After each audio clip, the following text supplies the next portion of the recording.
அஸ்ஸலாமு அலைக்கும் ஃப்ரெண்ட்ஸ், வணக்கம். Welcome to Rahmi's kitchen. பாருங்க ஃப்ரெண்ட்ஸ், இன்றைக்கி நம்ம எக்கு வச்சுட்டு ஒரு வெங்காய குழம்பு பண்ண போகிறோம். இது ரொம்ப சூப்பர். இது ட்ரெடிஷ்னலாக பண்ணுறது. அது எப்படின்னு உங்களுக்கு காமிச்சு தர வாங்க பார்க்கலாம். பாருங்க ஃப்ரெண்ட்ஸ், 6 எக்கு, 2 வெங்காயம், பச்சை மிளகு 2, கொத்தமல்லி, கருவேப்பிலை எல்லாம் நல்லா அடித்து ஆம்லேட் பண்ணுற மாதிரி இது மொட்டை இப்படி பண்ணிக்கணும். அப்புறம் இது நம்ம ஆம்லேட் ஊற்றிக்கணும். ஃபஸ்ட்டு குழம்பு தாளித்து விடலாம். அது பண்ணிட்டு வரைக்கும் ஆம்லேட் ஊற்றிக்கலாம். ஃப்ரெண்ட்ஸ், ஒரு 3 டேபிள் ஸ்பூன் அவ்வளோ எண்ணெய் எடுத்துக்கோங்க. நீங்கள் என்ன குக்கிங் ஆயில் பண்ணுறீங்களோ அதை எடுத்துக்கோங்க. 1/4 டீஸ்பூன் ஜீரகம் போட்டுங்க. ஜீரகம் பொரிஞ்ச உடனே நான் ஒரு பெருசாக ஒரு 2 வெங்காயம் அரிஞ்சு வச்சுருக்கிறேன். அப்புறம் ஒரு 25 சின்ன வெங்காயம் அரிஞ்சு வச்சுருக்கிறேன். இது ரொம்ப நல்லாயிருக்கும். சின்ன வெங்காயம் யூஸ் பண்ணாதான். எல்லா வெங்காயமும் சின்ன வெங்காயமே ஆனாலும் சூப்பராக இருக்கும். ஆனால் நான் கொஞ்சம் பெரிய வெங்காயம் எடுத்து கொஞ்சம் சின்ன வெங்காயம் எடுத்துகிட்டு இது நல்லா வணங்கட்டும். இதுலேயே நம்ம பச்சை மிளகு ஒரு 2 எடுத்து அரிஞ்சு வச்சுருக்கிறேன். அது போட்டுக்கலாம். கொஞ்சம் கருவேப்பிலை போட்டுக்கலாம்.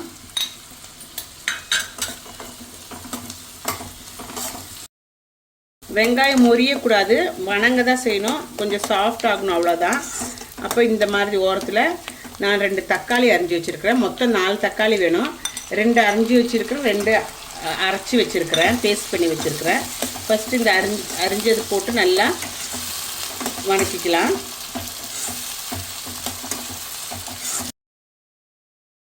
பாருங்க ஃப்ரெண்ட், அந்த ஸ்டவ்வில் அது வெங்காயம் வணங்கிட்டு இருக்கோம். நம்ம அதுக்குள்ளே மொட்டை ஆம்லேட் பண்ணிக்கலாம், எக் ஆம்லேட் பண்ணிக்கலாம். கொஞ்சமாக எண்ணெய் ஊற்றிக்குங்க. ஊற்றிட்டு எண்ணெய் நல்லா எல்லா பக்கம் ஸ்ப்ரெட் பண்ணிக்கோங்க. ஸ்ப்ரெட் பண்ணிவிட்டு கல் சூடாக இருக்குது. இப்போ நம்ம முட்டை எக்கு அது ஒரு பாதி இதில் ஊற்றிட்டு ஆம்லேட் பண்ணிக்கலாம். மீதி அப்புறமா பண்ணலாம். இன்னும் ஊற்றி பண்ணிக்கலாம்.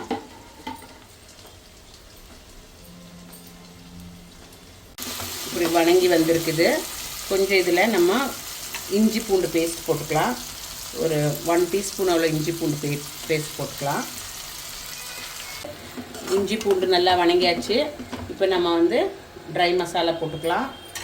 இந்த குழம்பு புளிக்குழம்பு வைக்கிற மாதிரி வச்சாலும் ரொம்ப நல்லாயிருக்கும். இப்போ நம்ம கொஞ்சம் கரம் மசாலா போட்டு பண்ணிகிட்ருக்கோம். 1 டீஸ்பூன் மிளகாத்தூள், 1/4 டீஸ்பூன் மஞ்சத்தூள், 1 டீஸ்பூன் தனியாத்தூள், கொஞ்சமாக பட்டங்கிராம்பு பொடி போட்டு எல்லாம் நல்லா இலக்கிக்குங்க. கறியாமல் பார்த்துக்குங்க. கொஞ்சம் நேரம் வணங்கட்டும் இந்த எண்ணெயிலே இருந்துட்டு. பாருங்கள் ஃப்ரெண்ட்ஸ், எக்கு ஆல்மோஸ்ட் ஆம்லேட் ஆகிட்டுருக்கு. இது நம்ம பீஸ் பண்ணிக்கணும். அப்புறமா திருப்பி போட்டுக்கலாம் பீஸ் ஆனவருக்கு.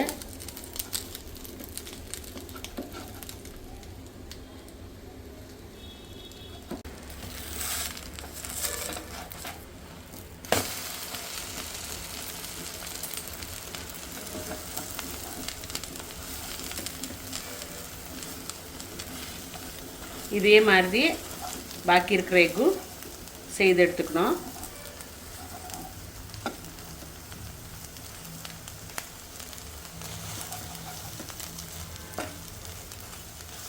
பாருங்க ஃப்ரெண்ட், இது ஆயிடுச்சு. இதெல்லாம் எடுத்து ஒரு பிளேட்டில் எடுத்துக்கோங்க. பாருங்க ஃப்ரெண்ட்ஸ், நம்ம 2 தக்காளி அரைச்சி வச்சுருக்கேன்னு சொன்னேன்ல, அது ஊற்றிக்கலாம். அது ஊற்றி அதோட பச்சை ஸ்மெல் போகிற மட்டும் இந்த மசாலா கூட நல்லா வணங்கட்டும். இதுக்கு தேவையான உப்பு போட்டுங்க. நம்ம எக்கில் ஆல்ரெடி உப்பு போட்டிருக்கிறோம், பார்த்து போட்டுங்க. உப்பு போட்டுட்டு நல்லா இலக்கி விட்டுட்டு இது நல்லா வணங்கிருச்சு. இது டமாட்டோ அது பச்சை ஸ்மெல் எல்லாம் போயாச்சு.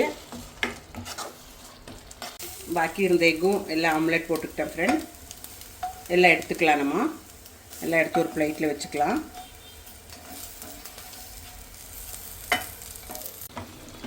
பாருங்கள் ஃப்ரெண்ட்ஸ், மசாலா நல்லா ரெடி ஆகிட்டுருக்கு. இப்போ நம்ம இதில் தேங்காய் அரைச்சி சேர்த்துக்கணும். ஒரு அரைக்கு கொஞ்சம் கம்மியான தேங்காய், அரை தேங்காய்க்கு கம்மி தேங்காய் கொஞ்சம் அது போட்டுக்குங்க. போட்டுட்டு வேணுங்கிற தண்ணி ஊற்றிக்கோங்க. ஒரு கிளாஸ் தண்ணி ஊற்றிக்குங்க.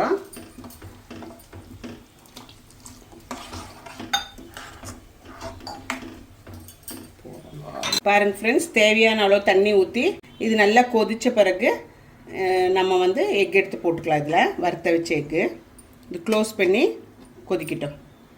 பாருங்க ஃப்ரெண்ட்ஸ், நல்லா கொதிச்சிருச்சு நம்ம குழம்பு.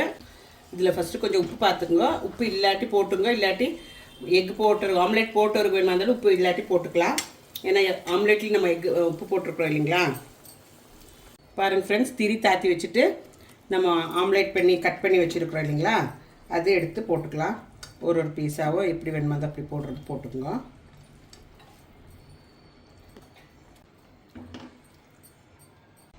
பாருங்கள் ஃப்ரெண்ட்ஸ், எல்லா எக்கு போட்டாச்சு. இப்போ இது ஒரு 2 மினிட்ஸ் கொதிக்கிட்டோம். கொதிச்சுட்டு ஃப்ரெண்ட்ஸ் நல்லா கொதிச்சிருச்சு. நம்ம இதை ஆஃப் பண்ணிக்கலாம். இப்போ ஆஃப் பண்ணிவிட்டு நம்ம டேஸ்ட் பார்த்துக்கலாம்.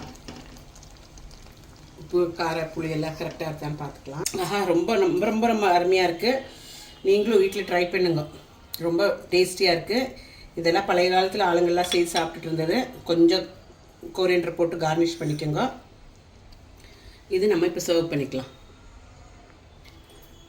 பாருங்கள் ஃப்ரெண்ட்ஸ், எவ்வளோ எம்மியாக இருக்குது கறி. நீங்களும் வீட்டில் ட்ரை பண்ணுங்க. கண்டிப்பாக உங்களுக்கு இஷ்டம் ஆகும். இஷ்டம் ஆச்சுன்னா கமெண்ட் பண்ணுங்கள், லைக் பண்ணுங்கள், ஷேர் பண்ணுங்கள். மெயினாக சப்ஸ்கிரைப் பண்ணுங்கள் எல்லோரும் ப்ளீஸ். ஓகே, மீண்டும் அதர் வீடியோடன் உங்களை நான் சந்திப்போம். தேங்க்யூ, டேக் கேர், பாய்.